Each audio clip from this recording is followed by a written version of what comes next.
Oui, c'est David. David Clairon s'est présenté un petit peu tantôt. Moi, je suis conseiller en gestion de la faune, là, comme je le mentionnais.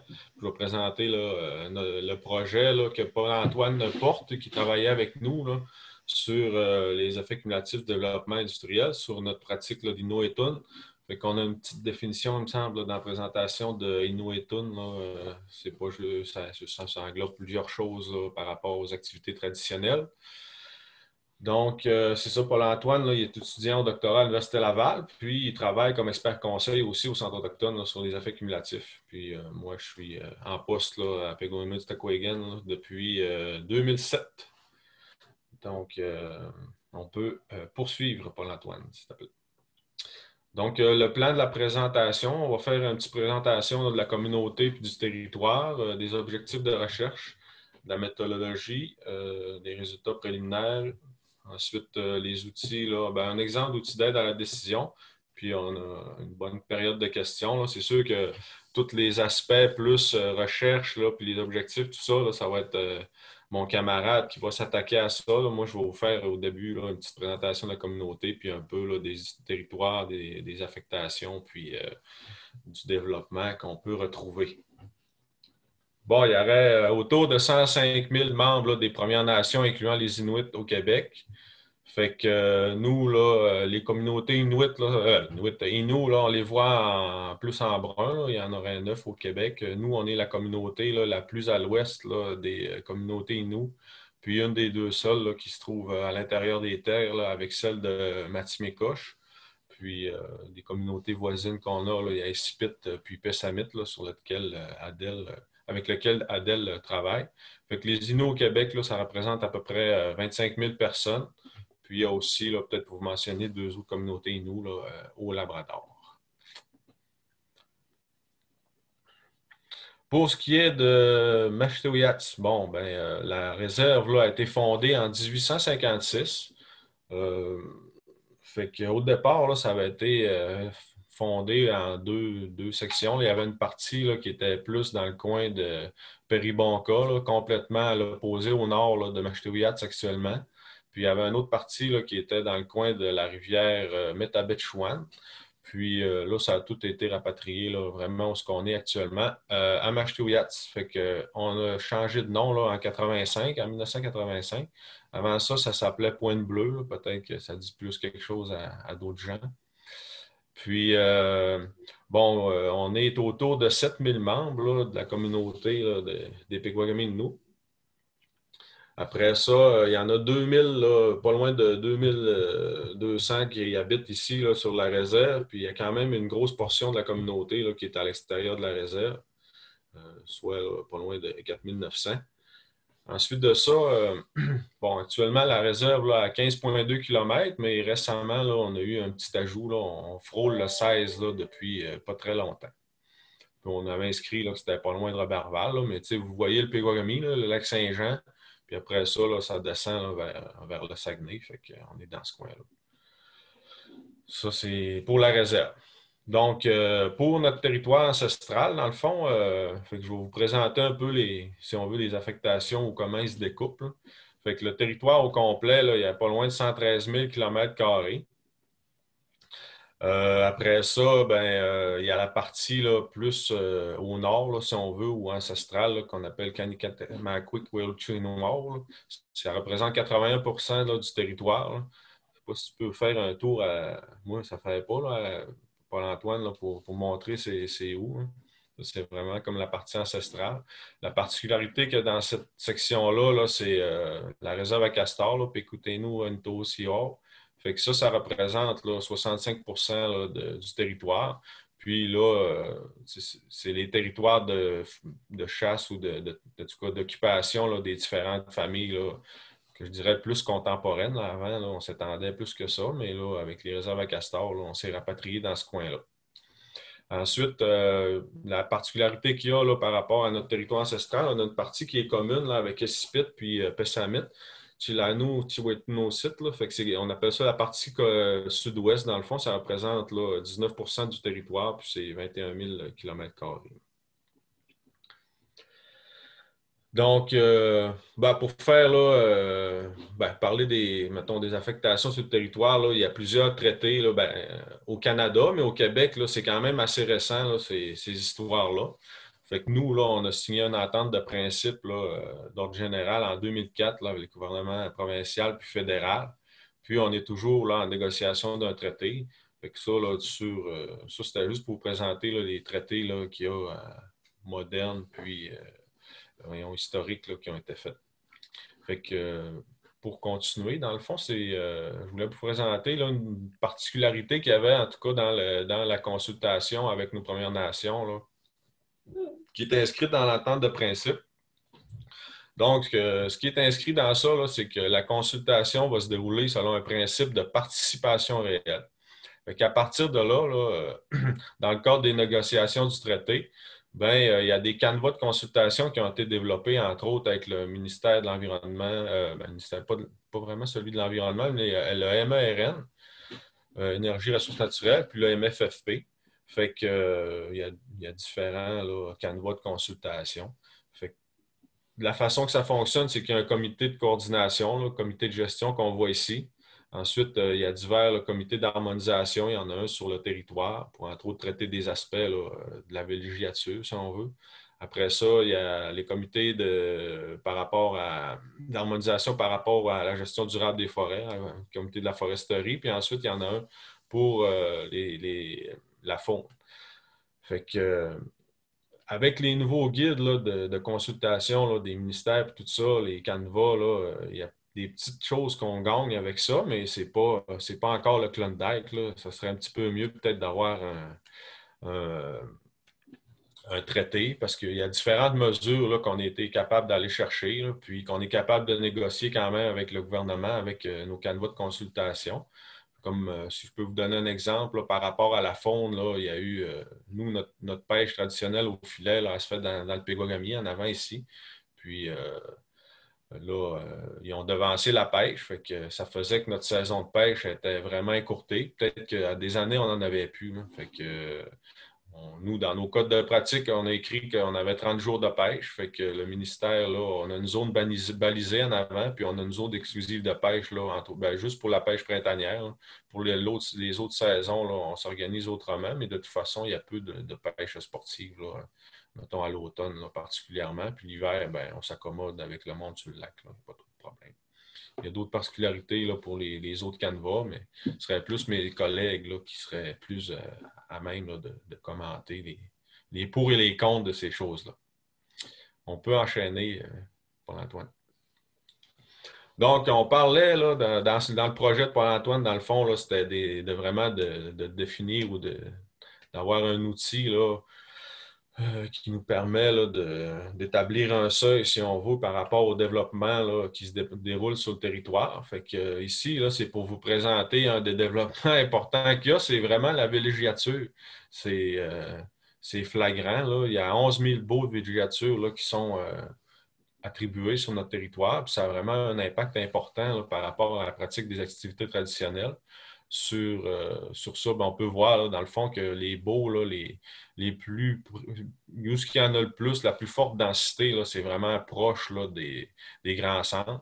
Il y a des terrains puis, familiales là, où est-ce qu'on retrouve là, entre deux, puis ça peut aller même jusqu'à 400 là, chalets sur un terrain familial. Fait que dans ce temps-là, la pratique est quand même affectée, mais beaucoup. Fait qu'il y a plusieurs choses là, qui entrent en ligne de compte là-dedans, mais ça, c'est un des aspects qui a été considéré dans l'étude de Paul-Antoine. Là. Ensuite de ça, si on enchaîne, il y a différentes affectations là, sur le territoire qui ont aussi des impacts là, sur la pratique des Inuits. Il y a les ZEC, les réserves fauniques. Les réserves fauniques, souvent, ça nous aide un peu parce qu'il n'y a pas trop de villégiature là-dedans. Ensuite de ça, il y a toutes les pourvoiries. Fait que, on peut voir ce que ça représente là, sur tout le territoire là, ancestral. Fait que, puis dans les ZEC, là, c'est pas là où il n'y a pas de villégiature. Là. Souvent, il y en a quand même beaucoup, là, puis c'est assez intense. Là. Fait que, grosso modo, là, au total, là, toutes ces affectations-là sur le territoire ancestral, là, ça représente là, 24 000 km². Ah, excusez, ouais, c'est ça, 27 000 km², donc 24% là, du territoire au complet. Bon, ben, un autre là, industrie là, qui a un impact, c'est sûr, sur la pratique, c'est le développement forestier, dans le fond. Fait que, là, ce que Pôle emploi le présente, là, c'est une image de 1995 puis de 2018. Qu'est-ce qu'on a autour? Dans le fond, on appelait ça le bloc serpent, là. C'était à l'ouest là, du réservoir Péribonka. Puis, tu sais, c'était quand même c'était pas mal intact, là, puis on avait travaillé fort pour le faire protéger. Mais on tombait dedans, puis là, les caribous forestiers ont mangé une bonne volée dans ce coin-là. Mais c'est ça, là, c'est un autre développement qui a vraiment beaucoup d'impact là, sur la pratique du Nouétoun. Puis ensuite de ça, sur d'autres choses. Là, fait que, entre autres, là, le caribou forestier qui est important là, pour nos Premières Nations, comme on le sait. Pas juste le forestier, mais en tout cas, celui-là qui restait sur notre territoire. Fait que, bon, si on poursuit, là, il y a les super développements hydroélectriques.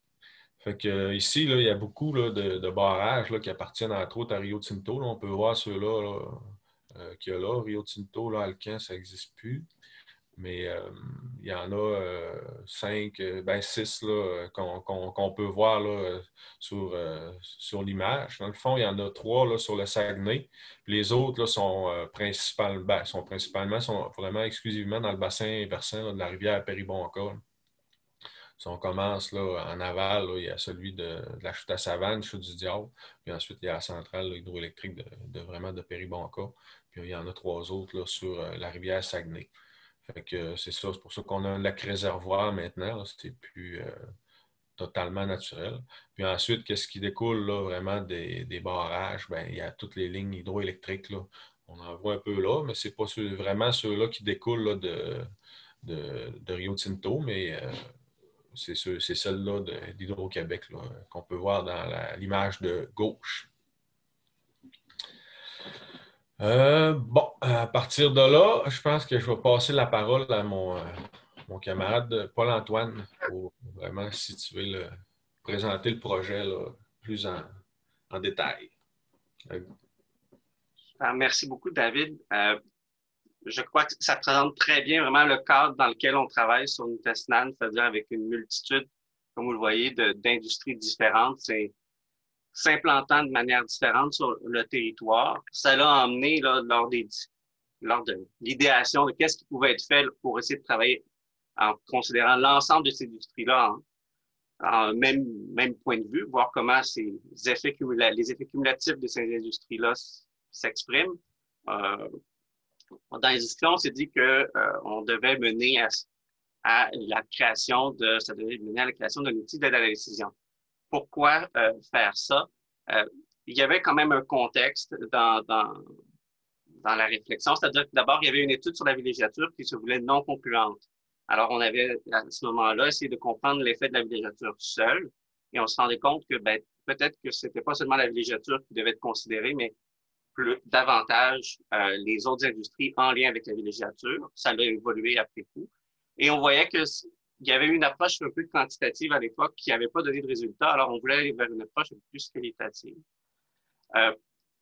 Aussi, c'était qu'on voyait que dans la réponse des utilisateurs du territoire, des occupants du territoire, lors des consultations, on venait souvent à mentionner les autres industries lors des consultations. David a présenté les canevas de consultation. Alors, on travaillait en fonction de certaines industries, mais lorsqu'on parlait, par exemple, de l'industrie forestière, d'autres industries étaient mentionnées lors des consultations. Alors, d'où le fait que aussi d'avoir le cadre de l'époque et les canevas ont mené à ces réflexions-là. Et donc, on voyait bien que certaines industries avaient des impacts ponctuels non cumulatifs, mais on voulait essayer de travailler tout ça ensemble. Et on voyait que ce n'était pas simple de le faire, alors on avait besoin d'un outil pour bien le comprendre.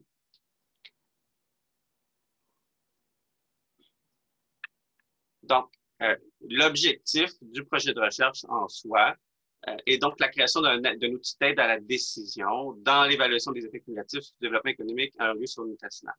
Alors, au moment des consultations, comment on peut prendre en considération les effets cumulatifs et de bien les mentionner auprès des promoteurs, auprès des gouvernements, et dire voici ce qu'on a observé comme effet cumulatif. On a eu dès le départ le critère que cet outil-là devait être fondé sur les pratiques culturelles et les savoirs des Pequawagamis, donc sur les savoirs des personnes qui fréquentent le territoire. Et on devait aussi s'assurer que c'était opérationnalisable, donc dans la gestion courante de la consultation. Donc, on veut que cet outil-là soit quelque chose qui n'est pas à l'extérieur du processus de consultation, mais qui peut être intégré et améliorer la manière dont on interagit avec les membres des communautés, par exemple, pour avoir davantage d'informations, puis de prendre en considération les effets cumulatifs au moment où est-ce qu'on fait une consultation. Alors, ici, c'est le schéma principal qui va structurer le restant de la présentation. Il y a eu 3 étapes méthodologiques majeures dans ce projet de recherche qui tire à sa fin. Je suis en train de terminer le chapitre 4 de ma thèse. Alors, ces 3 étapes-là, grosso modo, ont été d'abord une étape de considération de la géographie historique d'Unité Sinan. Alors, on cherchait à comprendre le contexte historique du territoire, comment les processus à la fois d'accaparement foncier, de dépossession du territoire se sont exprimés à travers le temps, mais aussi comment il y a eu un enchevêtrement des pratiques culturelles à travers le temps, à travers l'établissement des industries. On va revenir un peu plus sur la notion d'enchevêtrement plus tard.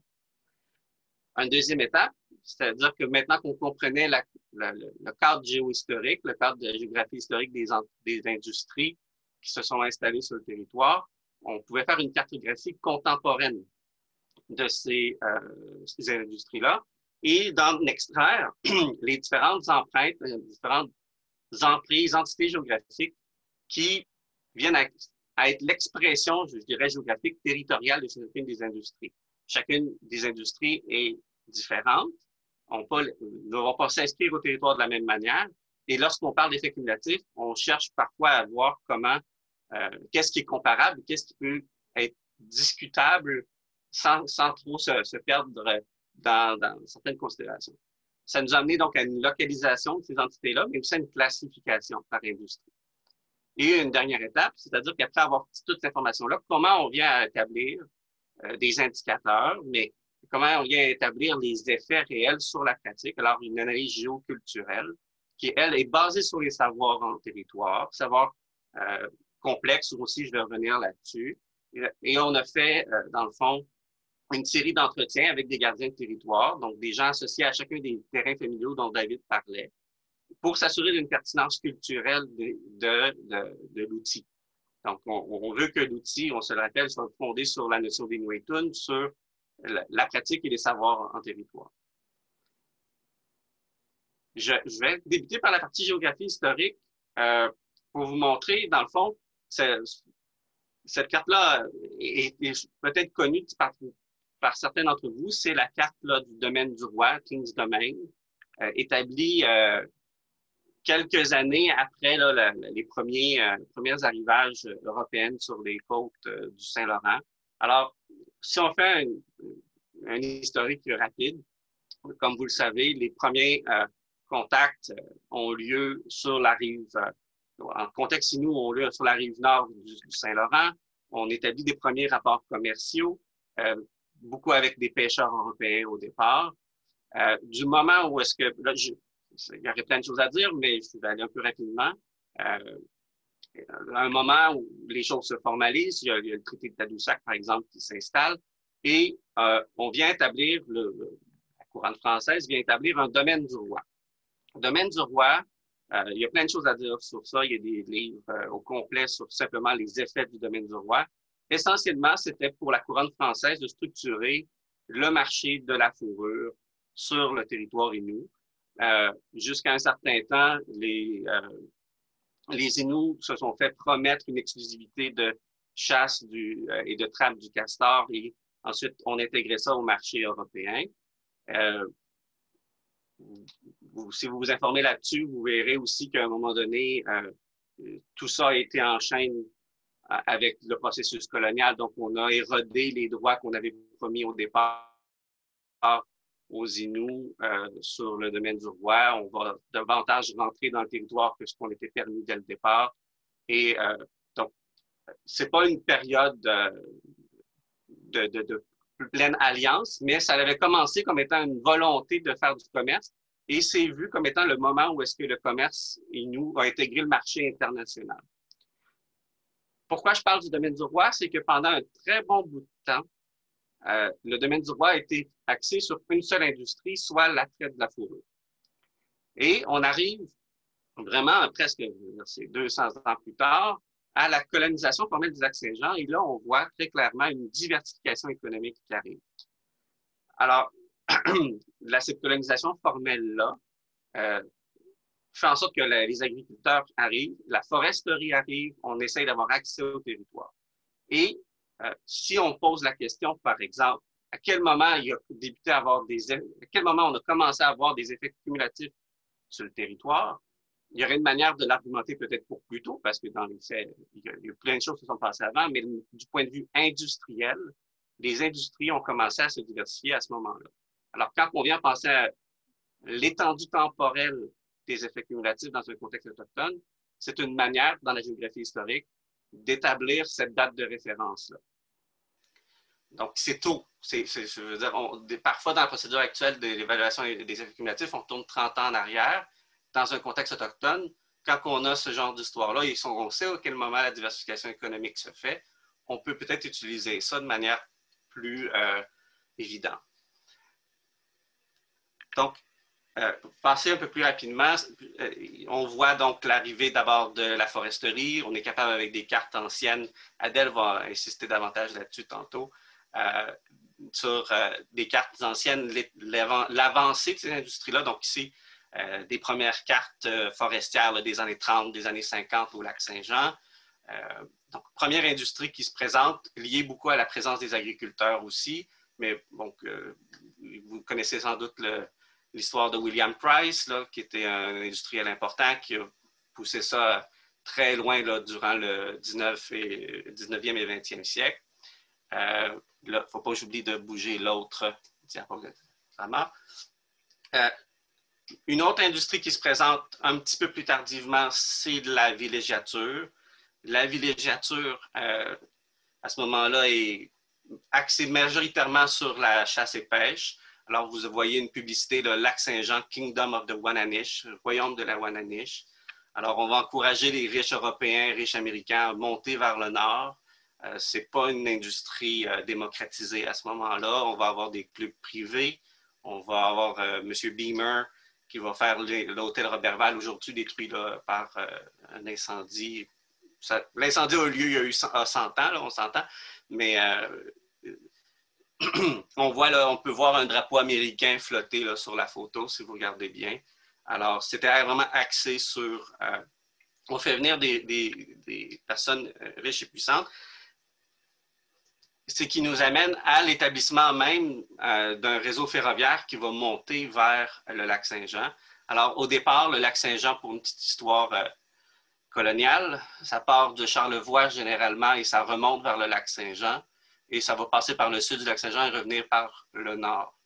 M. Beamer va faire beaucoup de représentations pour un chemin qui part de Québec et se rend à Chambord.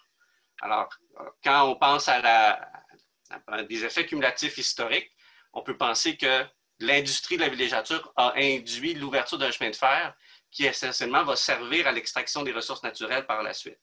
Alors, on va faire sortir Tadoussac, on voit bien, là, parenthèse, Tadoussac et Chicoutimi vont perdre leur rôle de port d'extraction naturelle, de ressources naturelles au profit du réseau de train qui est donné accès aux États-Unis, par exemple. Mais c'est la villégiature qui a donné le coup d'envoi de ces développements-là. Et ici, bon, là, on a les chemins un peu plus connus là, avec le chemin du parc, le petit parc et tout ce qu'on connaît. Mais il faut se rappeler que c'est relativement récent, là, au point de vue historique. Ça, c'est l'entrée du parc des Laurentides en 1938. Alors, il fallait s'enregistrer au départ, puis c'était vu comme étant une longue route, là. Et, bon, encore parenthèse, c'est un chemin qui est fondé sur des chemins connus des Autochtones depuis des années, que les Jésuites ont repris, puis que le gouvernement a repris ensuite. Alors, une autre, bon, dans la progression géographie historique, pas l'ultime, parce que bon, tout ça se mélange, mais une autre industrie, c'est donc l'industrie hydroélectrique. David en a parlé. On voit ici, là, à gauche, une carte, là, je pourrais vous fournir davantage de détails puisqu'on ne voit pas bien les années, de toutes les centrales hydroélectriques là, de la Côte-Nord. On sait donc qu'au début du 20e siècle, au milieu du 20e siècle, l'industrie de l'aluminium au Lac-Saint-Jean a pris davantage d'effet. Alors, l'industrie minière a encouragé le développement d'industries hydroélectriques. Donc, vous voyez ici une interaction déjà entre deux industries. Et bien qu'on puisse plaider que oui, la foresterie, ici, vous voyez le Price, c'est les Consolidated Batters, sont des industries forestières. On peut voir que c'est des bas kilowattage par rapport à ce que l'Alcan va mettre en place. Et donc, le dernier en lice, si on peut dire, le dernier barrage, c'est celui de Péribonka 4, là, créé au confluent de Manoine et Péribonka. Vous voyez ici une photo aérienne de avant l'ennoiement, ici, après l'ennoiement.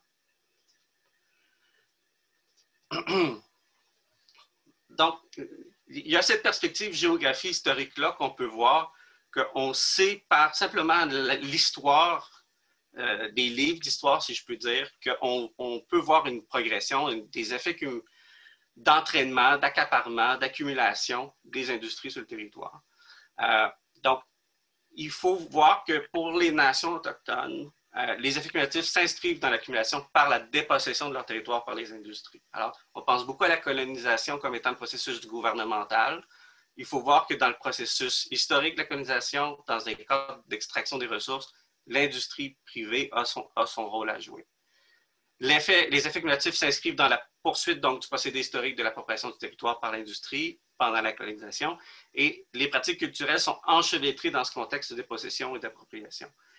Enchevêtré, ce que ça veut dire, c'est qu'à chaque fois qu'une industrie se présentait, les Inuits, dans ce cas-ci, n'ont pas été inertes. Il y a eu tout le temps un processus d'adaptation, on va revenir sur ça tantôt, et ce processus-là fait en sorte que parfois on était engagé dans l'industrie forestière ou comme draveur ou comme constructeur de barrages. Et à ce moment-là, on venait à avoir une connaissance de base et de première main de ce que cette industrie-là faisait. Donc ça, c'est déjà une construction de savoir additionnée à toute la compréhension qu'on a du territoire.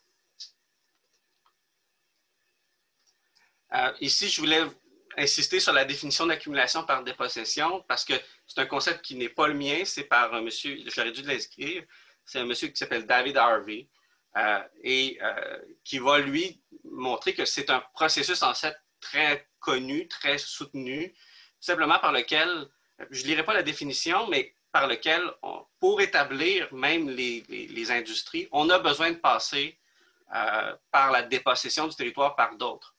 Alors, sachant que les Inuits étaient présents sur ce territoire-là, les industries, pour pouvoir mettre en place leur activité, ont passé par la dépossession des pratiques du territoire et donc, par extension, des pratiques des Inuits. Et tout ça se fait de manière d'accumulation. On va chercher une partie du territoire, on accumule les profits. Ces profits-là nous permettent d'accumuler davantage de territoire, d'en déposséder davantage, et on avance avec ça de plus en plus dans le territoire. Et ben, comme vous avez vu, puis on pourra en parler, j'en parlais, ça nous permet aussi ça ouvre la voie à d'autres industries qui profitent de cette ouverture-là pour aller de l'avant. Ça termine la partie géographie historique. On arrive donc à la partie peut-être plus contemporaine de cartographie. Pour pouvoir bien travailler, j'ai retenu le bassin versant de la Péribonka pour deux raisons. La première, c'est elle qui présentait le plus de diversité industrielle, c'est-à-dire que, comme David l'a mentionné et je l'ai montré, l'hydroélectricité y est très développée. Elle a un très fort gradient nord-sud et donc il y a aussi des gardiens de territoire là, qui sont présents sur ce territoire-là. Alors, on s'est arrêté aux industries de la foresterie, villégiature, hydroélectricité, mines, routes et chemins. Dans ce cas-ci, c'était parce qu'avec le cadre de géographie historique, on savait que c'était les industries les plus susceptibles d'être mentionnées. Par contre, si vous travaillez dans l'Ouest canadien, vous pourriez avoir d'autres industries comme les hydrocarbures qui viendraient en compte. Si vous travaillez dans un milieu côtier, vous pouvez davantage vouloir prendre la pêche comme industrie aussi. Donc, dans le cadre d'une analyse d'effets cumulatifs, la géographie historique, finalement, a aidé à établir quelles étaient les industries d'intérêt et quelqu'un qui voudrait faire le même travail peut faire à peu près le même procédé, mais il va se faire informer à ce moment-là de quelles sont les industries qui peuvent être d'intérêt pour elle ou lui. Je vous montre rapidement les cartes que ça donne. C'était de créer des indices un peu synthétiques de tout ça. Alors, pour la foresterie, ici, on a des perturbations forestières anciennes, soit anthropiques ou non anthropiques. Alors, vous voyez qu'en anthropique, c'est davantage vers le sud. Le non anthropique est davantage vers le nord. Anthropique, donc causé par l'humain. Non anthropique, c'est qui n'est pas causé par l'humain. J'essaie d'éviter naturel parce que ça crée une dichotomie naturelle-culture que j'apprécie pas plus qu'il faut. Alors, non anthropique ou anthropique. Villégiature, j'essaie une nouvelle traduction de villégiature avec vous, qui est le recreation. Voyez-vous, je ne suis pas capable de le mentionner. Et je ne me réessayerai pas, vous êtes capable de le lire. Et dans le fond, c'est qu'il n'y avait pas une traduction très claire de villégiature en anglais. On essaye de mettre ici deux processus ensemble, soit la création de chalets, la création d'établissements semi-permanents, de gens qui vont s'installer sur le territoire en l'occupant, mais aussi le processus saisonnier. Alors, la présence de personnes qui vont sur le territoire pendant septembre et octobre, de manière très intense, pour la chasse à l'orignal, par exemple. Et donc, tout ça pour le bénéfice de la recherche, tout ça est un tout cohérent d'une industrie qui est, je vais sur le territoire non pas pour l'occuper, mais davantage pour l'utiliser pour mon bénéfice de récréation pour la villégiature. Alors, vous voyez ici là, ce que David mentionnait, des écs, les petits points sont pleins de petits chalets. Alors, on peut avoir plein de petits chalets par terrain familial, terrain de trappe. Il y a aussi des composantes linéaires, par exemple, toutes les sentiers de VTT ou de motoneige, par exemple, vont rentrer dans cette catégorie-là, les pourvoiries à droit exclusif ou à droit non exclusif. L'hydroélectricité, ça a l'air pas si pire que ça, c'est que parce qu'il y a moins de points, mais dans les faits, il faut se rappeler que l'hydroélectricité, les effets principaux vont être la création de réservoirs et les changements dans les débits de rivière. Alors, si vous avez un barrage en amont, il faut penser à ce qui se passe en amont de ce barrage-là puis ce qui se passe en aval. Alors, un point ici a beaucoup d'influence sur tout le reste de la carte. Et vous avez également là, des infrastructures linéaires, les lignes de transfert d'énergie, d'électricité. Ici, les mines, je ne vais pas insister sur les mines, mais il y a beaucoup de titres miniers. Il y a un projet important qui est le projet Ariane Phosphate à la Capole, mais qui est en suspens actuellement. Ce qu'on peut mentionner ici, c'est qu'il y a plus au sud aussi des carrières de granit qui sont à considérer et de l'extraction de surface. C'est-à-dire que vous voulez construire une route, j'ai besoin de gravier, je vais aller chercher le gravier sur place au lieu de le faire venir et je vais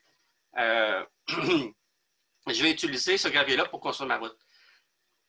On ne pense pas à ça comme étant de l'industrie minière, mais dans les faits, c'est de l'extraction de minéraux pour des fins de construction.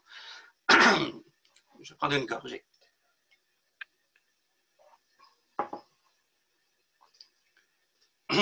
Et tout ça est supporté par un réseau extraordinaire de chemins.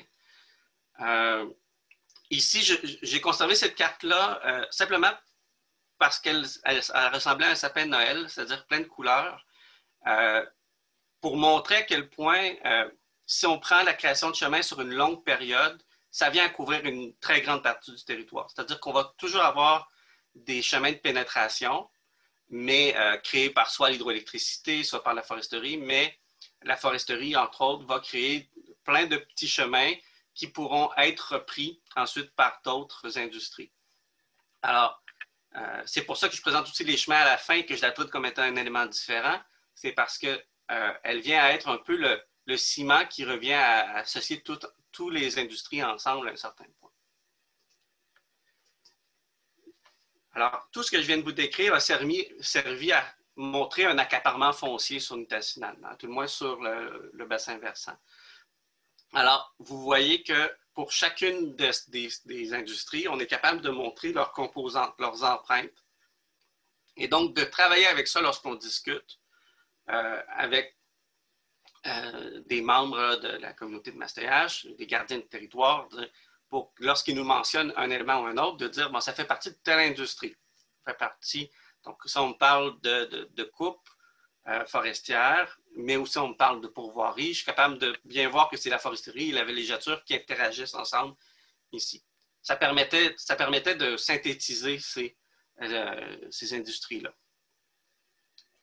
Alors voilà, j'aurais voulu les mettre peut-être plus haut, mais d'autres industries potentielles, on a donc les hydrocarbures, l'agriculture, dans certaines situations, l'urbanisation, les territoires municipalisés, les milieux maritimes,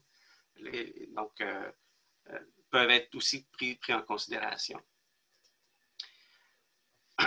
Donc ça termine la partie cartographie. On arrive peut-être ici à la partie analyse géoculturelle.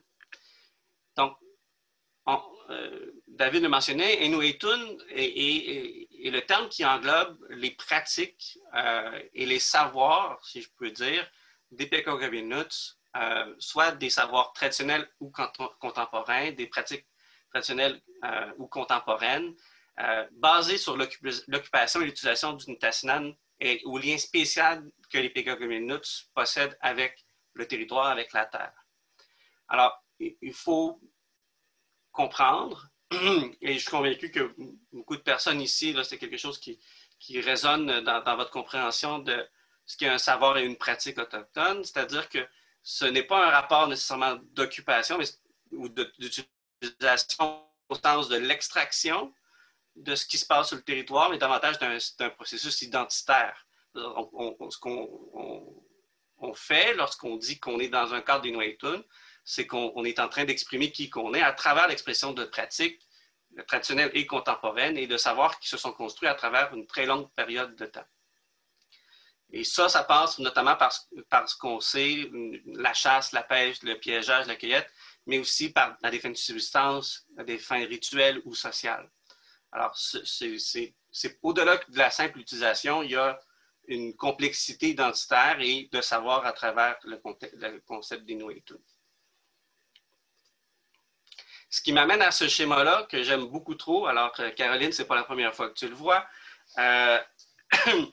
c'est pour dire que parfois, lorsqu'on discute de savoir autochtone, on va s'arrêter à ce cadre-ci. Alors, on discute de Traditional Ecological Knowledge, de TEC. Souvent, va poser la question, combien d'animaux il y a là? Où est-ce que telle plante est?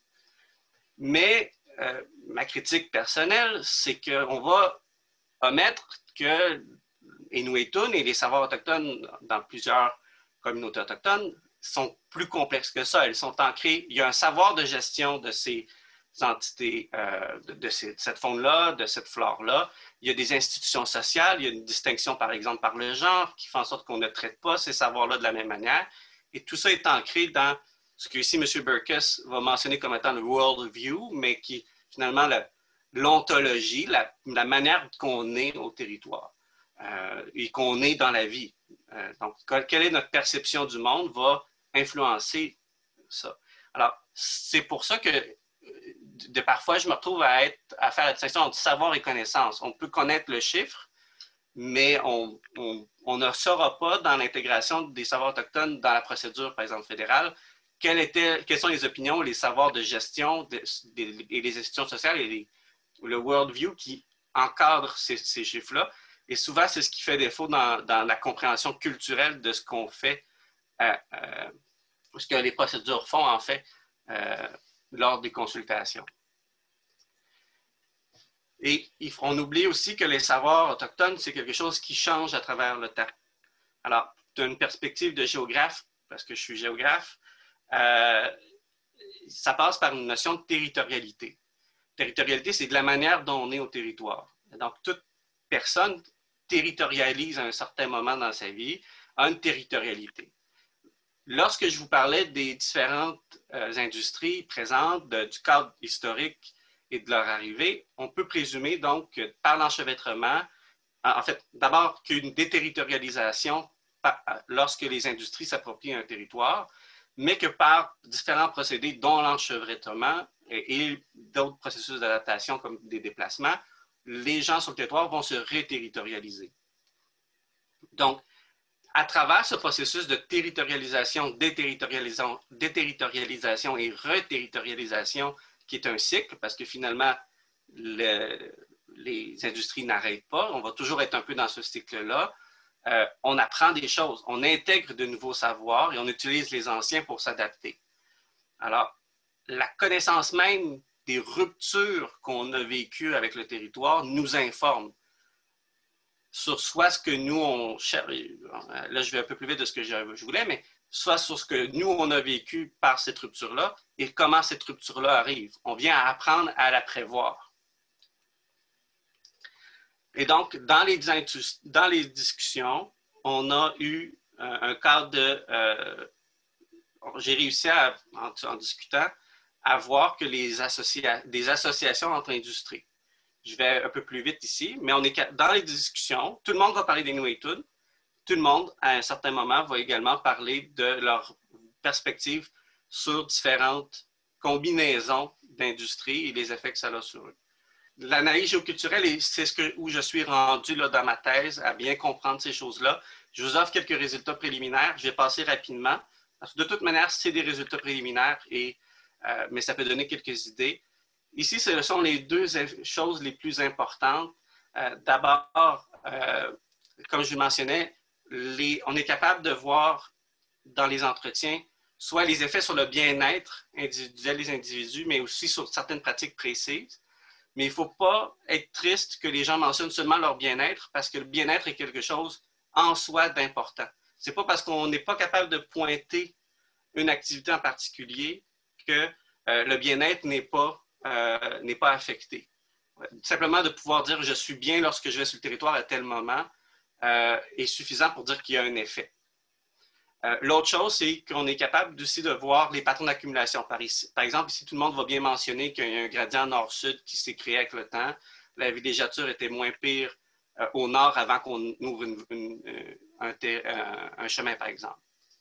Et donc, l'accumulation par l'interconnexion progressive des routes et chemins. Ça, c'est quelques observations là, plus précises sur chacune des industries, mais je pense que j'ai déjà mentionné là, la majorité de ces choses-là. Je vais donc aller tout de suite à ça ici. C'est la combinaison qui revient le plus souvent dans mes entretiens. Alors, pour vous montrer comment une personne me parle, elle va me parler de la foresterie, elle va me parler donc ensuite des chemins, de la présence des chemins. Et très rapidement, on va venir à discuter de la présence de villégiateurs qui ne prend à peu près que presque pas de temps à arriver.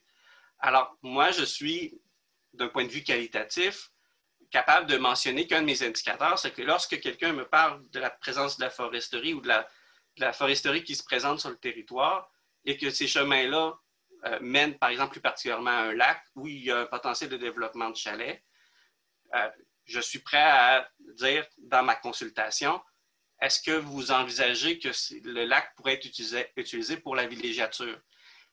Au stade de la consultation, personne n'a parlé de villégiature encore, mais on peut inviter à ce stade-là les personnes à me parler de la villégiature et à me parler de leur appréhension, sachant qu'on a un récit très clair à partir des savoirs que lorsqu'on ouvre le chemin avec la foresterie, souvent la villégiature va prendre le relais pour l'entretien de ces chemins-là et va permettre l'ouverture du lac.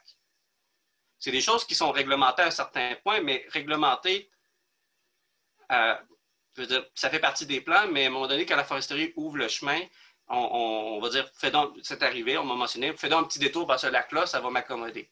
Alors, c'est des choses qu'on peut très bien peut-être mettre dans des mitigations en disant, ben, finalement, ton petit détour, fais-le pas, ça va protéger un lac plus clairement. Et c'est ce qui m'amène à une sorte d'indicateurs comme ceux-là. C'est-à-dire que si une personne me dit, moi, dans mon secteur, j'ai seulement de l'hydroélectricité puis un chemin, puis bon, je me suis adapté au réservoir, aux effets spécifiques de l'hydroélectricité, ça va. Mais si j'ai de la foresterie puis des chemins, ça, si je n'ai pas d'espace pour bouger sur mon territoire, j'ai un problème quand même grand, mais je suis capable de bouger encore. Sauf que si j'ai un chemin de la foresterie puis de la villégiature, peut-être que là, j'arrive à un seuil où, parce qu'on coupe un secteur, je vais me déplacer, mais là, j'ai des villégiateurs là où je voudrais me déplacer. Le déplacement est plus difficile, l'adaptation est plus difficile. Il faut voir les seuils non pas comme étant un hard stop, quelque chose qui est hors de tout contrôle, mais plus quelque chose qui dit « je ne peux plus m'adapter ». J'ai de la misère à m'adapter, suffisamment pour dire ça met en difficulté ma pratique. Parce que finalement, tout le monde va chercher tout le temps à s'adapter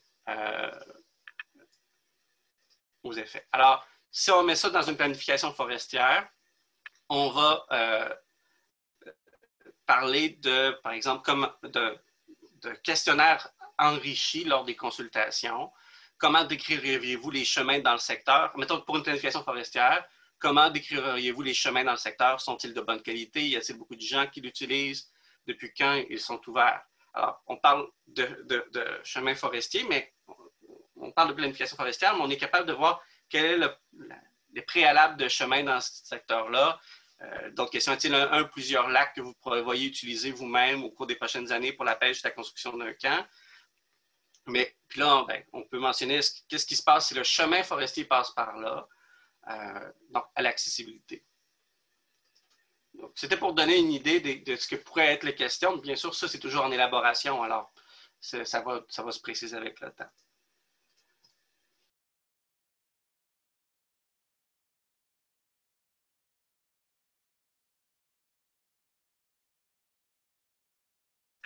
Alors, mon objectif de prendre quelques minutes avec vous, c'est un peu de vous expliquer l'origine du centre et où est-ce qu'on s'en va. Peut-être que certains d'entre vous en ont entendu parler. Je travaille avec le centre depuis le mois de juillet à titre d'expert conseil.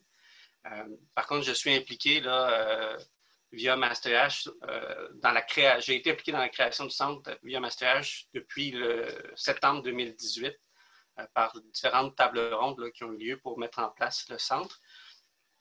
Aujourd'hui, on est une petite équipe dont Léa Ledicus, qui est la directrice générale, qui ne pouvait pas être là aujourd'hui, mais qui vous salue, qui est arrivée en poste en juin, moi en juillet. Ensuite, on s'est mis à développer des activités récemment. Alors, je vais aller au-delà des définitions d'effets cumulatifs. Je pense que vous l'avez bien couvert, on l'a déjà bien couvert. Pourquoi c'est important? Je pense que c'est aussi quelque chose qu'on a largement mentionné, là, tous les effets que ça a sur le territoire. Alors, comment le centre a été créé? Il y a eu 6 tables rondes là, depuis le septembre 2018 avec des membres de différentes communautés autochtones au Canada, des spécialistes, des membres du milieu universitaire, des représentants d'organismes techniques autochtones, et ça à travers tout le Canada. M. Ross était présent là, lors de ces rencontres, par exemple. David également est allé. Donc, on a eu beaucoup de discussions pour mener à un centre avec différents principes, donc qui doit être un centre dirigé par les Autochtones. Donc, à ce jour, la majorité de notre conseil d'administration est autochtone. Il doit être non partisan, apolitique, sans but lucratif, installé à l'extérieur du gouvernement, alors indépendant. Je ne suis pas un fonctionnaire du gouvernement fédéral, par exemple. Par contre, par toute transparence, le financement du centre actuellement vient du gouvernement fédéral, mais c'est pour le début de la mise en place. L'idée aussi de la valorisation à la fois des savoirs occidentaux et savoirs autochtones par le concept de Too High Seeing, de s'assurer de bien prendre en compte les deux perspectives et donc aussi avoir une inclusion là, des aînés et des jeunes à travers le centre. Souvent, on se recentre sur les experts, mais d'avoir une frange de la société plus étendue. Alors, c'est une idée là, des différentes activités du centre depuis sa création. Et c'est en novembre 2018 qu'on a une confirmation d'une subvention de 15,3 millions de dollars sur 5 ans, alors qu'il finit dans une somme, on va débuter la 4e année, il va en rester une 5e, pour la mise en place du centre et de vraiment structurer le centre pendant ces 5 premières années-là. Le centre vraiment a été créé en novembre 2019 légalement. On a eu un forum en février 2020, alors peut-être que certains d'entre vous étaient présents lors de ce forum. Ça a été la manière aussi de consolider certains éléments de consultation sur ce que le centre pourrait faire. Alors ça a été un bel événement également. Alors, je passe vite sur l'idéation, tout ça. Ça, c'est une belle image de tout ce qui a pu se dire, qui a pu être dit lors du forum. C'est quelqu'un qui essentiellement dessinait ce qu'on mentionnait. Alors, c'est une bonne manière de prendre des notes visuellement, si jamais ça peut vous donner des idées, là, graphic reporting. Alors, on se base encore à ce jour sur ça pour discuter du centre. Je pense que ça, c'est la liste qui pourrait vous intéresser le plus. Et dans les faits, c'est une liste provisoire.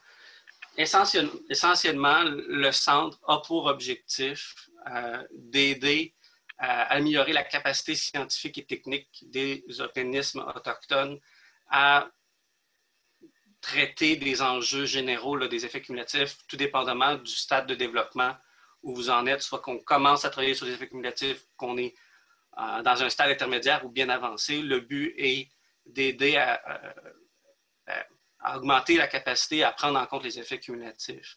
Ça se fait de différentes manières. On est déjà dans l'idée, tout en restant politique et indépendant, à fournir certains outils, certains cadres de référence pour aider les communautés.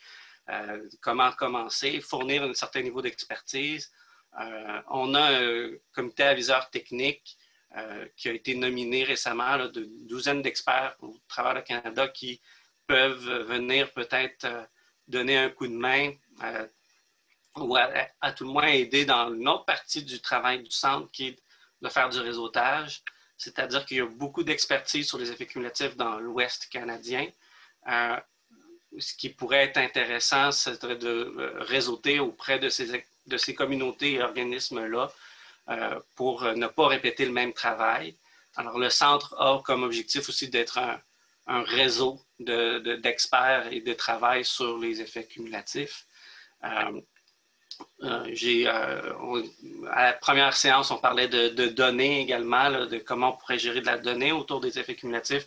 On regarde ça également. Alors, et une chose aussi là, qui est assez centrale dernièrement, c'est que le centre peut fournir via un programme de financement des fonds pour le travail sur les effets cumulatifs. Alors, on vient de terminer le premier round d'appel de propositions. On a eu plus de soumissions que prévu. Là. On en a eu une 60aine. Alors, c'est beaucoup de travail pour moi dans les prochains jours. Mais je ne suis pas tout seul là-dedans. J'ai mon comité aviseur technique qui me donne un bon coup de main. Et donc, il va y avoir un deuxième round aussi avec un deadline en juin, au 1er juin. Je pourrais, par peut-être Noémie ou par d'autres, vous transférer là, les lignes directrices et l'appel de proposition en tant que porteur, là, probablement autour du 1er avril. Si jamais vous n'avez pas pris connaissance de ça, précédemment. Donc, vraiment, là, ces volets-là de fournir davantage d'informations, de cadres de référence, de donner accès à une certaine expertise sur les effets cumulatifs, aider à peut-être faire un peu de formation aussi, et l'aspect réseautage du centre et l'aspect financement du centre. Alors, c'est là où est-ce qu'on s'en va. Je reste à ce niveau de détail-là, surtout parce qu'on est encore en développement d'un cadre stratégique. Alors, la priorisation de ces choses-là n'ont pas encore été faites par notre conseil d'administration, mais c'est quelque chose qui va être communiqué là, très largement lorsque tout ça va être plus solide. Mais sachez que c'est vers là qu'on s'en va. Alors, si jamais vous étiez dans l'idée de développer quelque chose sur les effets cumulatifs, n'hésitez pas à nous contacter pour la suite des choses. Par Noémie ou même, là, vous aurez mon adresse courriel à la fin du centre plus officiel. Vous pourrez me contacter. On est structuré en 3 étapes, là, donc c'est assez standard. Conseil d'administration, une directrice générale qui est Léa Lédicus et le comité consultatif technique qui appuie les travaux. Et ça, c'est mon adresse courriel si vous voulez me rejoindre pour ce sujet-là ou tout autre. Si vous avez des questions, je peux prendre peut-être 2 minutes là, rapidement. Sinon, vous pouvez me contacter directement aussi. Là.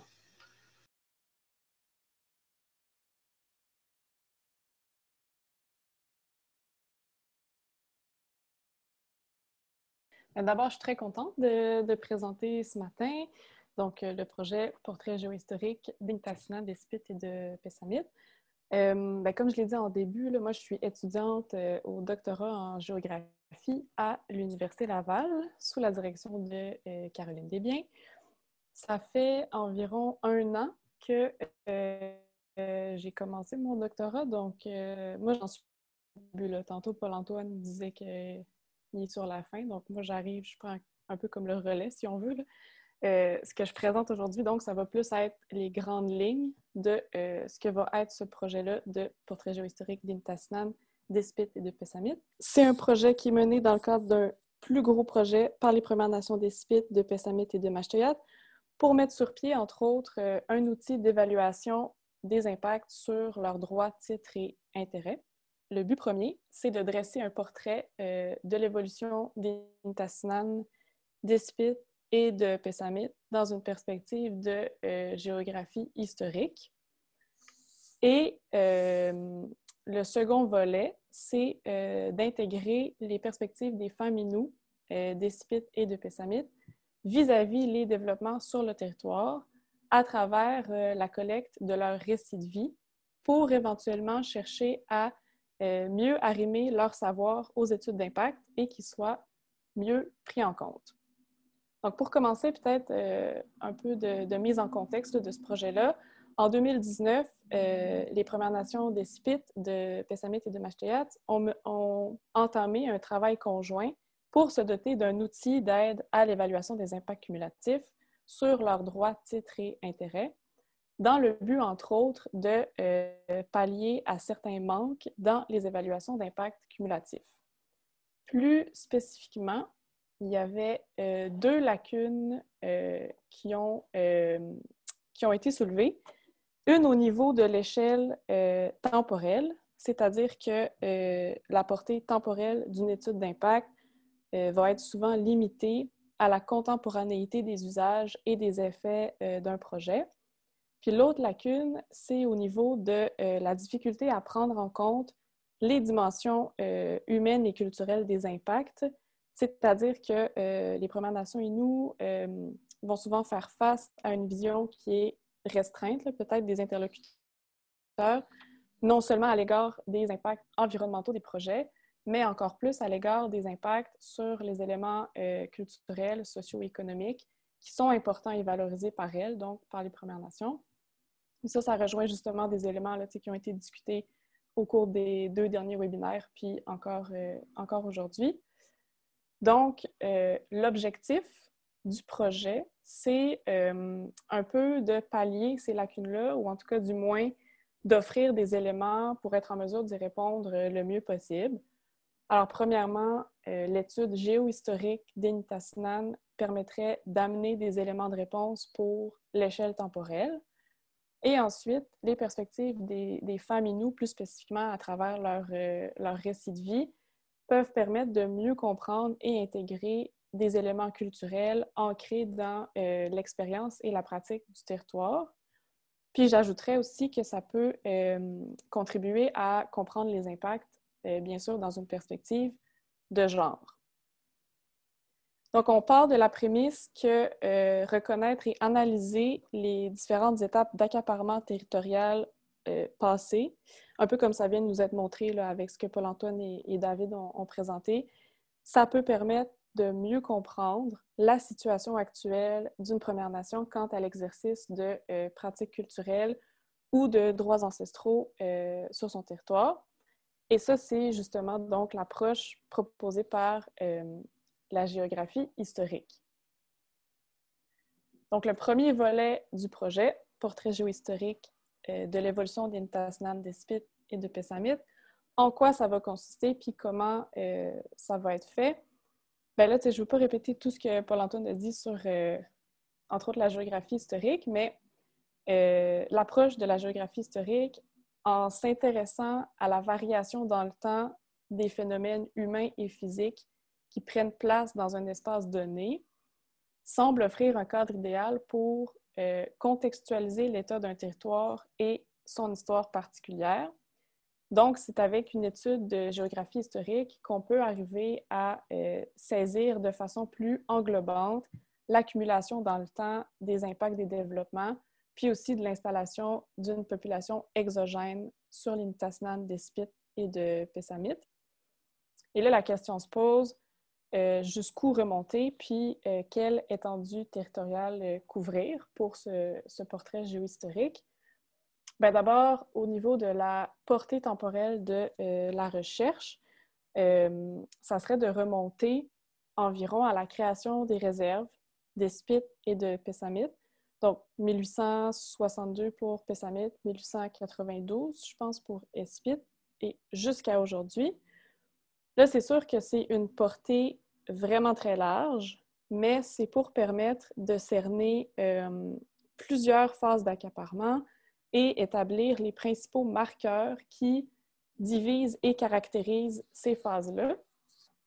Puis remonter à ce moment-là, donc aussi loin, ça permet aussi de cerner la diversification économique qui s'amplifie dès le milieu et la fin du 19e siècle, avec l'arrivée de plus grosses industries liées à l'exploitation des ressources naturelles, entre autres la foresterie, par exemple, qui commence dès les années 1840 là, sur la Haute-Côte-Nord.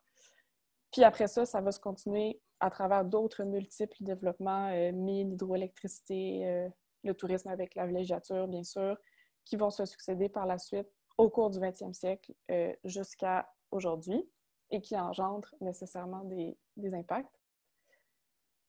Au niveau de la portée territoriale, c'est pas tout à fait déterminé encore. C'est sûr qu'une couverture, disons, complète et des Nitassinan, donc des Spit et de Pessamit serait idéal. Donc ça, ce sont les délimitations de l'entente de principe. Mais c'est sûr aussi qu'il pourrait y avoir une approche plus locale, comme on l'a vu avec l'exemple du bassin versant de la Péribonka là, que Paul-Antoine et David ont présenté, où on pourrait aussi y aller par lieux culturellement significatifs pour illustrer l'ouverture de portions de territoire spécifiques à l'exploitation industrielle des ressources. Donc, une fois l'étendue temporelle et territoriale bien fixée, ce qui va être fait concrètement, c'est le recensement principalement cartographique de l'établissement des industries et des développements sur les Nitassinan. Mais quelles industries et quels développements? Bien, évidemment, sur la Côte-Nord, on ne peut pas passer à côté de la triade, là, si on veut, foresterie, hydroélectricité et villégiature, donc un peu comme c'était le cas aussi là, au lac Saint-Jean. Donc, ce sont ces 3 types de développement-là et leurs impacts qui vont être recensés. Puis en plus de ces 3 industries-là, la municipalisation du territoire va aussi être considérée parce que c'est sûr que l'État municipal représente une forme de développement humain exogène qui a énormément contribué à déstructurer la territorialité Innu. Et aussi, sans me pencher complètement sur l'industrie maritime en tant que telle, c'est sûr que l'aspect maritime, ou à tout le moins côtier, va être quand même considéré parce que les communautés d'Ispit et de Pessamit se retrouvent donc près du fleuve Saint-Laurent, puis le fleuve Saint-Laurent contribue bien sûr à une trajectoire de développement particulière qui n'est pas la même que celle qu'on a pu voir, par exemple, pour le lac Saint-Jean. Là, moi, c'est sûr que je n'ai pas encore de résultats concrets à présenter parce que j'en suis vraiment, comme je l'ai dit là, au tout début du projet. Mais je peux donner un exemple d'analyse peut-être là, de cartes historiques dans lesquelles je vais me plonger là, pour la recherche. Donc ici, une carte là, pour l'impact de la villégiature, l'industrie de la villégiature. C'est une carte de la côte nord-est du Saint-Laurent qui montre les baux de chasse et pêche pour l'année 1967, délivrée par le ministère du Tourisme, de la Chasse et de la Pêche. Puis bon, là, on ne voit pas beaucoup, mais si on fait un zoom sur les secteurs des Bergeronnes et des Escoumins, donc sur une tassinane d'Ispit, on voit quand même que ça accapare pas mal de parties du territoire. On voit que chaque club est identifié par un numéro. Et ça, gracieuseté du Centre Géostat de l'Université Laval, on a accès à une liste qui identifie ces numéros-là avec le nom du club. Puis j'ai mis dans le bas, dans le fond, la légende qui indique si c'est un club privé ou un club commercial. Donc, tu sais, par exemple, dans le type d'analyse, ce qui va être intéressant à faire, c'est de retracer l'apparition de ces clubs-là, puis aussi peut-être de voir aussi qu'est-ce qui s'est passé avec le déclubage, là, la fin du régime des baux de chasse et pêche à la fin des années 1970.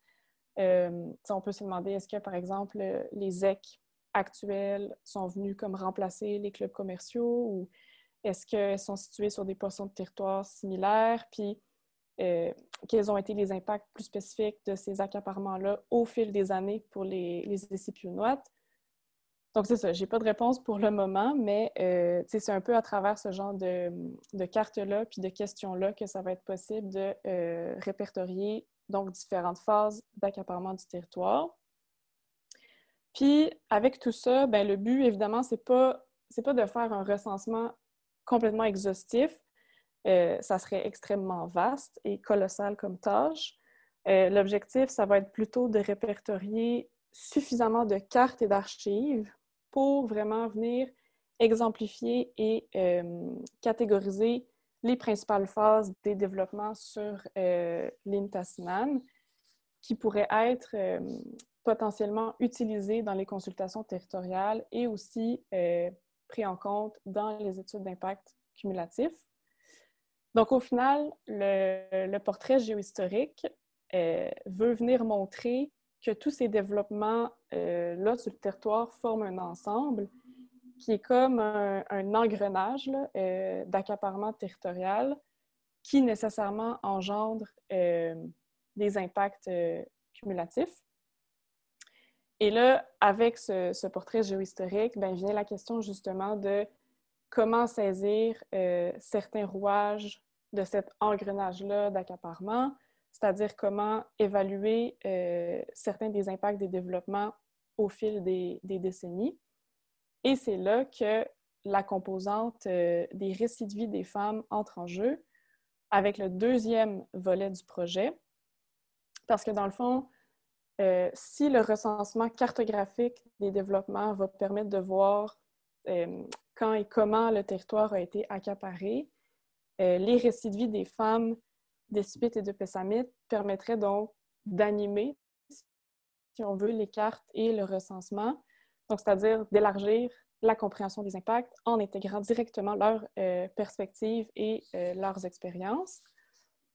Donc d'abord, qu'est-ce qu'on entend par récit de vie? C'est assez simple, c'est la narration qu'une personne fait de sa vie ou de certains événements de sa vie. Ici, deux exemples. Ce que vous connaissez sûrement, là, le récit d'Anatani Kapesh, Ekwanin, Machimantu Inushkweo, dans lequel elle raconte, elle parle beaucoup des impacts du colonialisme, de la création des réserves à Warat, par exemple, de l'impact des pensionnats, etc. Ou encore, il y a les récits collectés dans cet ouvrage collectif It's Like the Legend Innu Women's Voices, où plusieurs femmes Innu du Labrador racontent des épisodes de leur vie, où elles se rappellent beaucoup des moments vécus, par exemple, dans le Nuchimit, comment les choses ont changé avec les développements industriels, entre autres, puis justement, quels ont été les impacts sur le territoire, sur le mode de vie, etc. Donc, c'est ça, une chose importante à considérer, c'est que les récits de vie ne contiennent pas uniquement des détails personnels. Les récits vont toujours croiser et intégrer des contextes sociaux, politiques, historiques et ou géographiques plus larges. Donc, non seulement les récits de vie transmettent des savoirs personnels et locaux, mais ils renseignent également sur des aspects historiques ou géographiques plus globaux et sur les transformations de ces aspects-là dans le temps. Donc, les récits des femmes Innu peuvent permettre de comprendre plus spécifiquement quels ont été les bouleversements sur le territoire et surtout comment elles les ont vécus. Puis, pourquoi considérer les récits des femmes en particulier? D'abord parce que les femmes autochtones auraient des rapports différents au territoire de ceux, par exemple, des hommes autochtones. Les travaux de la chercheuse Atikamek, Suzy Basile, permettent beaucoup d'identifier ces aspects-là, c'est-à-dire que les femmes autochtones ont des responsabilités spécifiques envers leur famille, leur communauté et leur territoire. Puis dans le cas des femmes Innu, elles ont par exemple des connaissances, des savoirs et des pratiques en territoire qui sont spécifiques, comme les savoirs botaniques liés à la cueillette ou à l'utilisation des plantes médicinales. Donc, ça serait important de considérer ces savoirs et ces pratiques spécifiques des femmes, donc des Spit et de Pessamit vis-à-vis du territoire, pour mieux saisir comment ces savoirs et ces pratiques-là ont été affectés par les développements et mieux pouvoir les prendre en compte dans les études d'impact cumulatif. Parce que c'est à travers les récits qu'on peut voir aussi la dynamique d'accumulation des industries et leurs impacts. Puis on est dans un contexte où les voix des femmes autochtones se font entendre, doivent se faire entendre, puis je crois que ça doit aussi l'être dans les études d'impact cumulatif. Et d'ailleurs, dans la nouvelle loi sur l'évaluation d'impact, à la section évaluation d'impact, il y a une liste d'éléments à examiner, donc des éléments qui doivent être pris en compte lors de l'évaluation d'un projet. Puis on retrouve l'élément interaction du sexe et du genre avec d'autres facteurs identitaires. Donc, dans ce cadre-là, ça peut être nécessaire de considérer les impacts des développements donc, sur les femmes des Spit et de Pessamit, puis d'intégrer leurs perspectives et leurs expériences à elles vis-à-vis les développements sur leur territoire.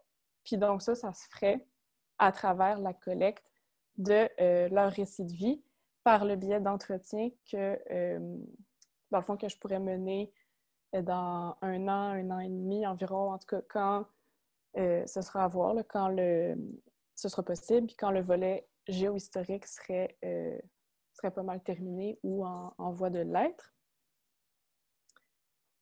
Et donc, pour conclure, est-ce qu'on s'en va vers un nouveau cadre pour l'évaluation des impacts cumulatifs? Là, c'est peut-être un peu ambitieux.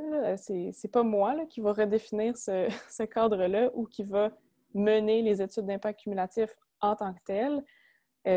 Comme je l'ai dit plus au début, l'objectif du projet de recherche, c'est vraiment de documenter les impacts des développements passés sur les Nitassinan, donc des Spit et de Pessamit, puis de pouvoir amener des éléments qui puissent contribuer maintenant à, d'une part, mieux définir la portée temporelle des impacts, des études d'impact cumulatifs, et d'autre part, de mieux tenir compte des impacts humains et culturels et plus spécifiquement des impacts par rapport aux femmes.